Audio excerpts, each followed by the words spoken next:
Evening. These are different times for sure. I'm glad to get a chance to meet with you again for a few minutes. I've been thinking about you a lot this week. This week especially, I really want to talk to you about preparation. About preparation for what we have in front of us. You know, God calls us to prepare. He always has. Even in the created world, He's built preparation into it. I'm out here in the woods, and there's all these little trees that have been growing for years. Like a lot of these small trees around here, they are much, much older than you might think. If you cut into the actual tree itself and looked at the rings, some of the trees underneath the canopy here are really that big around, but they're 40 or 50 years old. And the reason is they don't get much sunlight. They're all just kind of patiently waiting down here for their moment. All these small trees are like the little princesses and princes in waiting for their moment to really grow in the openness. They grow really patiently until those storms come. And when the storm comes and shakes and breaks, and these great trees fall around here, there's many of them around me, some of them that have been here many, many, many years, maybe a lifetime. Then it's the small trees' time in the sun. It's their moment. For years they've been prepared. That's the way God built it into His forest. And they now will rise up and fill that gap in the sunshine that's going to come. And you are too in a place of growing. All of us are. Really. When the storms of life come and shake us up and bring things crashing down around us, it seems like it's been that way. We've talked about it last week when we talked in the message, shaken. It seems like all this stuff's getting shaken down around us. I wanted to read a couple scriptures. But before I do, I just want to say, in the midst of this situation, if you understand what's going on around you, you understand and you're paying attention to this pandemic, you'll be at a place where you can fill the gaps that are around you. Fill the gaps that other people can't fill right now for a whole bunch of reasons that are kind of on all of our minds. This pandemic is a great storm. It's really the greatest storm that any of us have experienced in a lifetime. I know it's true for me. So if you're a little bit like, wow, I'm not sure how to interpret this, well, we're all in this in the same way. None of us really do fully.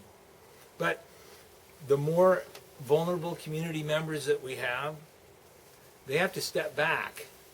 If you're older, now I have to say it too, over 60, if you have underlying health problems, you have to step back, and you and I both, we have to be careful, and the rest of us have to be careful for even people that are even older, that we don't put them at risk. And this gap, that some people are not going to be able to do the things that they always did, it opens up an opportunity for many, many, many of you that are younger and healthier. It's a chance for you to grow. This is really your time in the sun. It really is. And so there's two things I want to talk to you about tonight, just very briefly. Number one, and it's really just one phrase. It goes like this: don't panic, prepare. Don't panic, prepare. Let me say it one more time. Don't panic, prepare. You know, first of all, don't panic. This is what 1 Timothy or 2 Timothy 1:7 says. God gave us a spirit not of fear, but of power and love and self-control. You know, you have to use that, not be panicked, not be fearful or fretful, because that only leads to evil. Makes you not very pleasant to be around, and it makes you not really make super great decisions. But you are to use that mind that is in self-control. We are given a spirit of love and power and a mind that is disciplined, that is steady. You have to use that mind to move beyond the immediate, things that frustrate you. And there's all kinds of people trying to get us all freaked out and frustrated and side up on one side or the other. Don't go there. You have to use your mind to not panic, but to prepare. Because this is what Proverbs 22:3 says. This is a paraphrase, of course, from the Message, but it says, "A prudent person sees trouble and ducks. A simpleton walks in blindly and is clobbered." I kind of like that phrase. That was a term my dad used a lot, clobbered. You see, it's not a lack of faith to prepare. It's not a lack of faith to think about what's going on around you as you make assessments about what you're going to do, about your family and your friends and work and all that. You have to do that. You see, a prudent person sees trouble coming and ducks, makes preparations. Jesus didn't say, don't prepare, don't make any plans for tomorrow. We talked about that last week in the Sermon on the Mount. He said, don't worry about tomorrow, because tomorrow has enough trouble of its own. He wasn't saying don't plan. Just don't fret about your plans. Don't obsess about your plans. Just prepare and don't worry. And the best way to avoid panic is to be prepared. As the Boy Scout motto was, be prepared.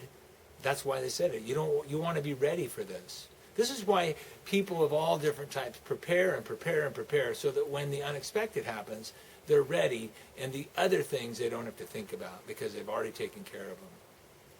If you want to, I just want to kind of share my thoughts, because it seems like there's a lot of talk going around, and I get a lot of messages. And look, I have talked to Dr. McElhaney and Dr. Falloon, and also to Dr. Brown, my daughter, Katie. These are some great people. You know them. They're some of the smartest people that we know. They've spent their entire lives studying this stuff. They know about it. They're not somebody on Facebook who heard somebody had a relative somewhere that said this. They're not a newscaster or somebody trying to get elected. They're just telling us the truth. And what they're telling us is that this is going to get much worse. Now, it may take a while for this storm to get to us. It may be after it goes other places, but it will get here. And, I've also read the CDC and the local and the FEMA and all the bulletins that they put out, including our other Christian networks have put out, and they're all saying the same thing. In the next 1 to 3 weeks, things are going to get very difficult. And we need to be prepared for the longer thing. Prepare for something longer, not shorter. I know it's hard economically, and we're going to do all we can to help you. And I know there's other people working on it too. You need to pray for our leaders. You really do. Let's make an assumption that it's not always about the good guys and the bad guys, that people just have different ideas about how to fix the same problem. Let's just pray for them and quit ranting about one thing or the other. And also pray for the medical providers. I have 3 of my family members who work in healthcare, at least. And I am, more than that, actually 4. The list goes on. And all of them are people who are working or have worked and are exposed. So we need to help them and pray for them. And you need to help each other prepare for this.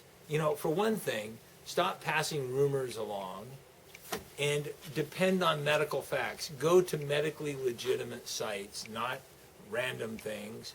Don't allow yourself to be pulled into wishful thinking or gossip or rumors, or I heard from somebody who heard from somebody who works in the NSA or somebody. If they really worked in the NSA, they wouldn't be talking to us. The storms may be slower, as I said, in getting here, but they will get here. And so let's prepare to serve. Let's get in a position over these next weeks to really be ready in every way we can, so that God gets the glory, that they see your good works and they glorify our Father which is in heaven. This Sunday, I'm going to give you 7 things, practical things that you can do. Many of you will be able to do. These will be a few that maybe you won't be able to do because you may be in that category of people that are more at risk. But 7 ways that we can stick together while staying apart, and we do need to stay apart. That's hard for me. You don't know how hard. But we have to learn how to stick together while staying apart. And so please watch and share these videos that we have. And you can pass them on to other people. This is your sun moment. It really is. This is your moment to shine. And this is your moment to grow toward that gap that is available to you. We want to learn how to stick together while staying apart. And this is a good place to begin. Don't panic. Prepare. I'm going to play a little song. I'll try and teach it a little bit more to you as we go through this. And you say, well, why don't I teach it all the way to you? Because I haven't learned it all yet. I know it, but it's an old song. There's a dark and a troubled side of life. There's a bright and a sunny side too.